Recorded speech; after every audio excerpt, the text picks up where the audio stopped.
কাজে লেগে পড়ি। দেখেছিলি যে খাটটা এদিকে করা হয়েছে, কিন্তু খুব কষ্ট করে আমি এইদিকে করেছি। ওটা পরে তোমাদেরকে জানিয়ে দেবো কেন এদিকে করা হলো, মানে খুবই কষ্ট। আর এখানটাতে এই যে দেখো নীল হয়ে আছে হাতটা, এই যে রক চমকে গেছে, ব্যালেন্স পাচ্ছি না। দীপকে অনেকবার বললাম যে একটু আঙুলটা টেনে দিয়ে, তো টেনে দিতে দিচ্ছি করে, ওরও হয়তো মনে নেই, পুরো হয়ে যায়। যাকে দেখো রান্নাঘরটা একদম পুরো ছিটিয়েছে। আজকে রান্না করব না, তখন তো এগুলো ধোয়া যেতে পারে। পেপার নেই, পেপার থাকলে কি বলো তো এই কৌটাগুলো না ধোয়া হয়ে যায়। মশলাগুলো ঢালতে হবে, তো কী যে করবো বুঝতে পারছি না। আর কোথায় সময়, দেখতে দেখতে সময় পেরিয়ে যাবে। এবার সামনের সপ্তাহে মহালয়া, ওই যে বাইকের আওয়াজ,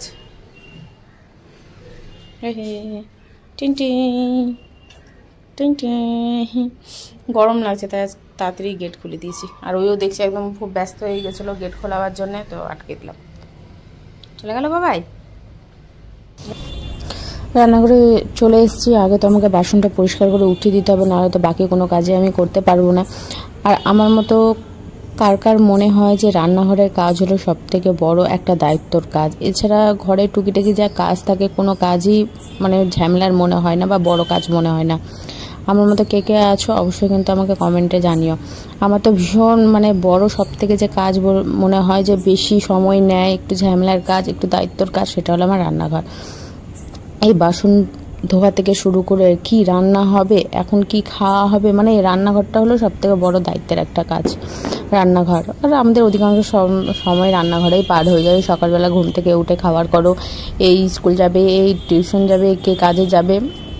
আমার ঘরে তো ঝামেলা নেই, মানে আরও বাকিদের ঘরের কথা বলছি আর কি। এটা হলো সবথেকে বড় দায়িত্ব, তাই না? একটা সংসারের বড় পার্ট, মানে এটাও ধরতে পারো যে একটা পুজো যেমন দায়িত্ব নিয়ে করা হয় সময় মতো, এটাও কিন্তু সময় মতোই আমাদেরকে রান্নাঘরে ঢুকে আবার সময় মতোই কিন্তু বেরিয়ে যেতে হয়। মানে অনেক বড় পুজো এটা বলতে পারো রান্নাঘরটা।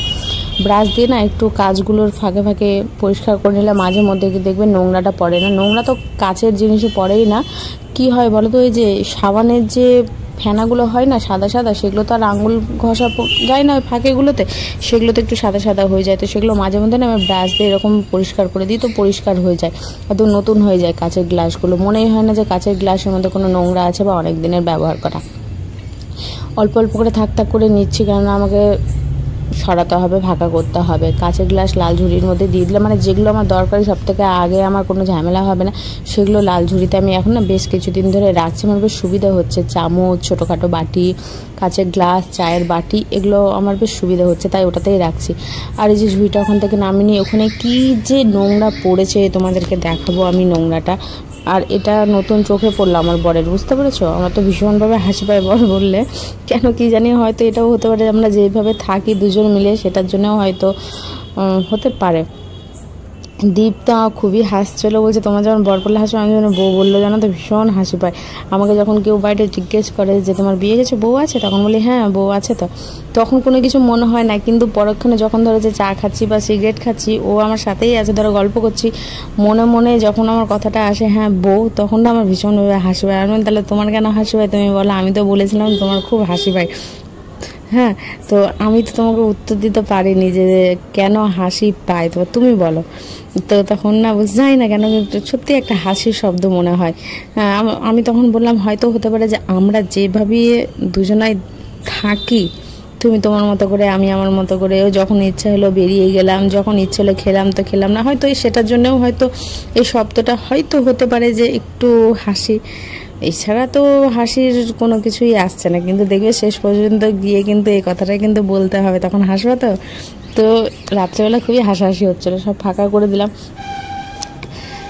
পরিষ্কার করে নিই। এত নোংরা, এত নোংরা, নোংরা বলতে কি ওই তেল চিটটে নোংরা না, ওটা তো আমার প্রায় ভিজে কাপড় দিয়ে মোছা হয় আমার এই ঝুড়িটা। সব থেকে নোংরা যেটা কথা বলা হচ্ছে সেটা হলো আরশোলার ডিম। এই যে খুলছি আমি, এই যে লম্বা স্ট্যান্ডগুলো আছে ওটার ভিতরে এই যে ঝুড়ির যে দেখতে পাচ্ছ নিচের ফোকাগুলো চারটা, আর নিচের যে কোনাগুলোতে এত আরশোলার ডিম, এত আরশোলার ডিম, যেটা ধারণার বাইরে। যতগুলো আরশোলা ফেলেছি তার থেকে ডবল ফেলেছি আরশোলার ডিম। এবার যেগুলো পেরেছি সেগুলো বাইরে ফেলেছি, বেলকানি দিয়ে ঝেড়ে লম্বা করে বার করে ঝেড়েছি, বাড়ি মেরেছি, পড়ে গেছে। এবার যেগুলো পাইনি সেগুলো জল দিয়ে ধুয়ে দিতে হয়েছে। হ্যাঁ, একটা সময় খুব খারাপ লাগছিল ডিমগুলোর জন্য, যে অনেকটা বাচ্চা ছিল, সেই বাচ্চাগুলো মারা যাচ্ছে, কিন্তু কিছু করার নেই। এবার কিছু দিনের জন্য হলেও কি বলতো আমি শান্তি পাবো রান্নাঘরটাতে। এত মাকড়সা, এত আরশোলা, মানে কোনো জিনিস জানো তো, যে গরম খাবার ঢেকে রাখতে পারছি না সেটার আর উপায় ছিল না, আমাকে গরম খাবার ঢেকে রাখতে হতো, বা যদি ঢাকা না দিয়ে রাখতাম তো আমাকে চোখ চোখ করে রাখতে হতো। তো কিছুদিন হলেও রেহাই পাবো। আবার আমাকে একটু কয়েকটা তোমার কি বলছে ন্যাপথলিন দিয়ে রাখতে হবে, তাহলে এই ন্যাপথলিনের গন্ধটাও না অনেক সময় অনেক দূরে থাকে। জানি না বেলকানিটা ধরতে পারবো কিনা, বা ধরার ইচ্ছে আছে কিনা। আমার তো ধরার ইচ্ছে নেই, কিন্তু একটা কারণে ধরার ইচ্ছে আছে, সেটা হলো যে মানে বৃষ্টি হয়েছে তো, এবার সব কিছু কোনো কিছু সরানো হয়নি। এবার বুঝতেই পারছো কত পোকামাকড় সে কোনা কাঞ্চিতে থাকতে পারে, একটু পরিষ্কার এগুলো ভালো হতো, কিন্তু দ্বীপের শরীরটা ভালো না। ফুটিয়ে ফুটিয়ে বলার মানে হলো একদম ঝাড়া দিয়ে উঠে যাবো, সেটাই বলছি। শুধু তাহলে বাকি থাকবে এই থাকগুলো পরিষ্কার করে, এটা তো করতেই হবে, এটা বাদ দাও, এটা ধরার না ধরার বাইরে, কারণ এটা মাঝে মধ্যেই প্রায় পরিষ্কার করতে হয়। থাকবে তাহলে এগুলো শুধু একটু মোছা পোছা, এগুলোই কি, আর ফ্রিজটা সময় মুছে পরিষ্কার হয়ে যাবে, তাহলে আমার কোনো আর ঝামেলা থাকবে না। আর ঘরের ঝুল তো টুকটুক করে প্রতিদিনই ঝাড়তে আছি। ঘরের যদি ঝুল থাকে তাহলে তোমাদের মাথা খারাপ হয়ে যাবে, এত ঘরে ঝুল জমেছে। যেখানে এই সমস্ত কিছু রাখা রয়েছে, এই যে ঝুল দেখো, পরিষ্কার করা হয়েছে কিন্তু এগুলো সেটে আছে, আর উঠাতে পারছি না, বুঝলে। আচ্ছা, ঝুল ছানিয়ে নেই না, বারুন দিয়ে যতটা পাচ্ছি, বারুন বলতে এই যে আমরা এটাকে বারুন বলি, আবার ল্যাচাও বলি, অনেকে ঝাঁটা বলে, তো এটা দিয়ে যতটা পাচ্ছি ঝেড়ে ঝুড়ে উঠিয়ে দিচ্ছি, বুঝতে পারলে। তো এখন ফটাফট করে নিই, এগুলো সমস্ত কিছু কমপ্লিট হয়ে গেছে, কিন্তু এই যে ঘর বাকি রয়েছে, তার দেরি করবো না, করে নিই, যত তাড়াতাড়ি করবো তত আমার ভালো। আমার তো পুজোর প্রস্তুতি শুরু হয়ে গেছে, আমি প্রস্তুতি নিয়ে নিয়েছি পুজোর। সব থেকে যেটা বড় ঝামেলার কাজ মনে হয় রান্নাঘর, আমি কিন্তু আজকে একদম পুরো পরিষ্কার করে নিলাম, শুধু বাকি থাকলো ফ্রিজ। তা তোমরা কবে শুরু করছো বা শুরু করে দিচ্ছো আমাকে কিন্তু অবশ্যই জানিয়ে, আমি কিন্তু তোমাদের অপেক্ষায় থাকবো।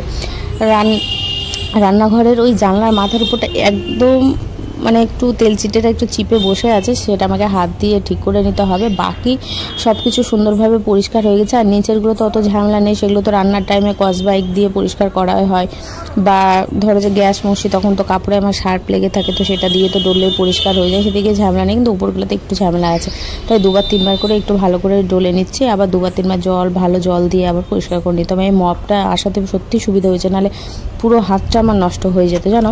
থাকলো ফ্রিজটা, ওটা সামনের রবিবার দিন ধরে নিলে ব্যাস হয়ে যাবে, কারণ সেদিন দ্বীপ থাকবে, তো বলবো পিছনের ঝুলটা একটু ভালো করে ঝেড়ে দিতে, নাহলে আমার অনেক সময় লেগে যাবে। এদিকে রান্না খাওয়াও আছে, ও করে না করার না, কিন্তু যখন ও করবে না হারগিজ তুমি ওকে কোনো কাজ করাতে পারবে না, তখনই আমার না মাথাটা গরম হয়ে যায়, টুকিটাকি একটু ঝামেলা লেগে যায়। এই বেশ কিছুদিন ধরে তো আমাকে হেল্প করছে, ভালোই হেল্প করছে, নজর না লাগে, আবার নিজের নজর নিজেকেই লেগে যায়। তো হ্যাঁ, খাটটা যে সরিয়েছি, এবার কারণটা বলি আমি। খাটটা সরানোর কারণ একটাই, সেদিন রাত্রে তো কোনো রকমভাবে ঘুম হয়নি, বিকেলবেলা তো 5টা বেজে গেল খেয়ে উঠতে, এবার যে একটু যে ঘুম, সেই ঘুমটা তো গরমের জন্য আসেনি। দ্বীপের তো এদিকে এসছে জ্বর, তোমরা তো জানোই। আর ব্লগগুলো যে দেখছো আমি একটু থেমে দিচ্ছি, এখন তো টানা কন্টিনিউ ব্লগ দিচ্ছি না। এবার এখনও পর্যন্ত জ্বর ভালো হয়নি। তো এত গরম, রাত্রেবেলাতে না দ্বীপ ঘুমাতে পেরেছে গরমের জন্যে, না আমি ভালো করে ঘুমাতে পেরেছি গরমের জন্য। জোরও এদিকে ছটফট করছে। এসি যদি ধরো যে একটু নিচে নামাচ্ছে তো জোরও হাওয়া পাচ্ছে, জোরও ঠিক আছে, কিন্তু আমরা খাটে একটুকু উপরে বাতাস পাচ্ছি না। বিছানার দিকে নিচ্ছি তো জোরও হাওয়া পাচ্ছে না, এতটাই কষ্ট। এদিকে ফ্যানের হাওয়া কোনো রকমভাবে আসছে না, এদিকে যে ওয়ালের ফ্যানের হাওয়াটা আছে সেটা পর্যন্ত গায়ে নামছে না। দ্বীপ করছে তো দ্বীপের দিকে, আমি এদিকে পাচ্ছি না, মানে কি যাতা অবস্থা। তো খুব কষ্ট করে আমি বিছানাটা নিজে থেকে কোনো কিছু তুলে নিই, ঠেলে খুব কষ্টে আমি বিছানাটা এদিকে করেছি। তো দ্বীপ দেখা মাত্রই বললো যে একা একা করে নিয়েছো এত ভারী জিনিস, আমি আসতে করতে পারলাম, তোমার শরীরটা ভালো না, তুমি আবার কিভাবে করবে। তাই আমি যেভাবে পেরেছি রেখেছি। বলছি জিনিস সরিয়ে দেবো কি? আনলাম না, তোমার অসুবিধা না হলে জিনিস সরাতে হবে না, আমার তো কোনো অসুবিধা হচ্ছে না। বলছে থাক তাহলে, একটু জায়গাটা ওই সাইডগুলো বড় পাওয়া গেছে, একটু হাঁটা চলা একটু চলাফেরাও করা যাবে, আর পরিষ্কারও হয়েছে। কেমন দেখো কত সুন্দর পরিষ্কার হয়েছে, তোমাদেরকে বলে বোঝাতে পারবো না, এত সুন্দর পরিষ্কার হয়েছে। তো জোটুরও একটু সুবিধা হয়েছে, জায়গাগুলো জায়গায় একটু গড়িয়ে ঘুমাচ্ছে আর কি। তো আনলাম যে তাহলে থাক, করতে হবে না, যেদিন মনে হবে, যেদিন তোমার শরীর ঠিক থাকবে সেদিন তুমি করে নিও। আর উপরের কোনা ঝুলটা থেকেই গেছে, ওটা রান্নার টাইমে কোনো এক সময় আবার টেনে নেবো। জানলাটাও পরিষ্কার করেছি, তো এই হচ্ছে আমার প্রস্তুতি। এবার তোমাদের প্রস্তুতি তোমরা শুরু করে নিও, যারা করনি তারা অবশ্যই করো। এগুলো থেকে কতদূর কি জল গেল, যা যা জল ঝরেছে সেগুলোকে ভেতরে নিয়ে আসে আর বাকিগুলো আবার রেখে দিই। এটা যেমন হয়েই গেছে, কিন্তু ঝুড়ি না সেট করলে কাপগুলো আমি গুছিয়ে রাখতে পারছি না, এটাই হচ্ছে ব্যাপার। কাপগুলো তো ওখানেই রাখা হচ্ছে না। কৌটাগুলো যদি আমি এইভাবে রাখতে পারতাম তো দেখো বেশ সুবিধা হতো, কিন্তু হবে না। কেন বলো তো, তেল চিট্টে পড়বে, রান্না হয় কি না, তেল চিট্টে পড়বে, তার জন্যই ওগুলো রাখা হয় না। রাখি না, নাহলে তো এক জায়গাতে থাকবে হাতের কাছে, বারবার আমাকে নিচু হয়ে নিতে হতো না কোনো জিনিস। নিচে আছে তাই তো তেল চিট্টে, মানে কি বলবো, যখন মাজি পরিষ্কার করি তখন যে নিচে থাকা সত্ত্বেও তেল কী করে যায় জানি না। তো উপরে যদি ওখানে রাখা হয়ে গেলে ভাবতে পারছো তেল চিটটা কতটা পরিমাণে পড়বে। যাওয়াবো আমি 15 দিনে এটা পরিষ্কার করি, আমাকে প্রত্যেক 2 দিন 3 দিন অন্তর আমাকে পরিষ্কার করতে হবে, আরও চাপ বেরিয়ে যাবে। দেখতে ভালো লাগলে নিজের সুবিধা একদিক থেকে দেখতে গেলে, কিন্তু আরেক দিকে প্রচুর অসুবিধা হয়ে দাঁড়িয়ে যায়। তো কারেন্ট নেই, এদিকে বাতাসও বন্ধ। বাতাস ছিল বলে রক্ষে, কিন্তু বাতাসটাও নেই এখন, কারেন্ট তো যায় না। লাস্ট কারেন্ট গেছিলো সেই রাত্রে 1:30-2টোর দিকে যে কারেন্ট গেছিলো, আর ভোরবেলায় কারেন্ট এসেছিলো। হরিশ সর্বনাশ, সেই একটা রাত দিয়েছে। পরিষ্কার করা হয়েছে, এগুলো পরিষ্কার করেছি, দেখো কী হারে নোংরা হয়েছিল, মানে দেখলে বোঝা যাচ্ছে যে হ্যাঁ পরিষ্কার। এটা আর না দেখে ওটা হয়নি, এটা কালকে করেছিলাম, তো আজকে তোমাদেরকে দেখিয়ে দিলাম। এই যে সুন্দরভাবে পরিষ্কার পরিচ্ছন্ন হয়ে গেছে। আর সাপের কোটাটা এই যে এটা করে দিয়েছি। আর আরও একটি কৌটো আছে, যেটা 3টে থাক গোলাপি রঙের, সেটা একটা ভেতরে রাখা আছে, সেটা বার করে চিনিয়ে রেখে দেবো, মানে প্রথমে যেমন ছিল। আসো না। আর কারেন্ট এসছে, 5 মিনিট হলো কারেন্ট আসা, মানে আমিও ফোন অন করেছি তার একটু আগে কারেন্ট এসছে। তো যা হয়েছে চলো, মানে রান্নাঘর তো আমার পরিষ্কার হয়ে গেল, বাকি থাকলো এই বাথরুমের গেট, আর থাকলো ফ্রিজ, বাকি আর কোনো কিছুই রইলো না। ওই যে লবণটা ঢালবো, আর ফাইনাল লুকটা তোমাদেরকে একবার দেখিয়ে দিই যে কেমন হয়েছে বলতে কি পরিষ্কার যেটা হয়েছে সেটাকে দেখাতে চাইছি, আর কোনো কিছু না। এই যে তেল ঢালবো দুটোতেই, সর্ষের তেল সাদা তেল দুটোতেই ঢালতো। সাদা তেলে ওই যে সাদা তেল ভেতরে রাখা আছে, ওটাই ভাবছি যে গেল কোথায়, একবারে খালি হয়ে গেছে। যতটুকু ছিল আলু ভাজা বসিয়ে দিয়েছি। আর হচ্ছে যে ফাইনাল কাপগুলো দেখতে পাচ্ছ, কাপটা এবার উপরে উঠে দিয়েছি, না হলে কি বলো তো এই উপর থেকে না এগুলো পড়ে যাচ্ছিলো। আর এখানে যে প্যানটা রাখছিলাম, ওই প্যানটা না ঠিক মতো রাখতে পারছিলাম না, তাই কাপ উপরে উঠে দিলাম। আর যা একটু করে জিনিসপত্র থাকে আমার রেগুলার বেসে, সেগুলো এখানে রেখে দিয়েছি, এখানে থাকলো। আর আলু তো যেটা ছিল সেটাই। আর টিফিন বাটি ছিল, টিফিন বাটিটা সরিয়ে দিয়েছি, ওটা ওখানে রাখা রয়েছে, ওটা ওখানেই থাকবে। আর সময় বুঝে এই যে জায়গাগুলো দেখতে পাচ্ছ বালতিটা, এগুলো একসময় আমি ধুয়ে মেজে নেবো। এখন 2 দিন আর কোনো কিছুই আমি করতে চাইছি না, তো কেমন কি পরে ফ্রেশ হব। এখন আর কোনো রকম ফ্রেশ হচ্ছি না, কোথাও বেরোচ্ছিও না, স্নান করে নিয়েছি ঝামেলা ছুটি। সন্ধ্যের দিকে আমি একবারে পুরো ভালো করে ফ্রেশ হয়ে নেবো, ক্রিম টিম মেখে। এখন আর মাখছি না, আর যদি সেরকম হয় এসিতে চলবে সেরকম। আমার জন্য এখানে ম্যাগি বসিয়ে দিয়েছি, হুলুকে খাইয়ে উঠলাম, বাথরুমে ঢুকিয়েছি, হুসু করছে ও। সকালে আজকে হুসু করেনি। আলু ভাজা করলাম, আলু ভাজা দেখে খাইয়ে দিয়েছি, খেয়ে নিল, হয়ে গেছে। এই যে দেখো জল বেশি পড়ে গেছে, মাপ মতো জল পড়লে কি সুন্দর ঝুরঝুরা হয় জানো।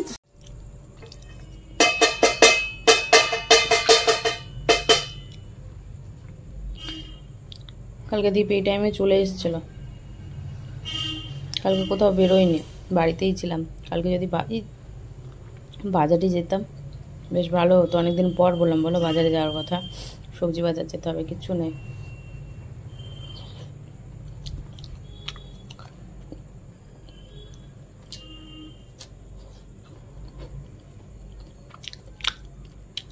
গাজর বাঁধাকপি পড়ে আছে, বাঁধাকপিটা দীপ নিয়ে এসেছিল।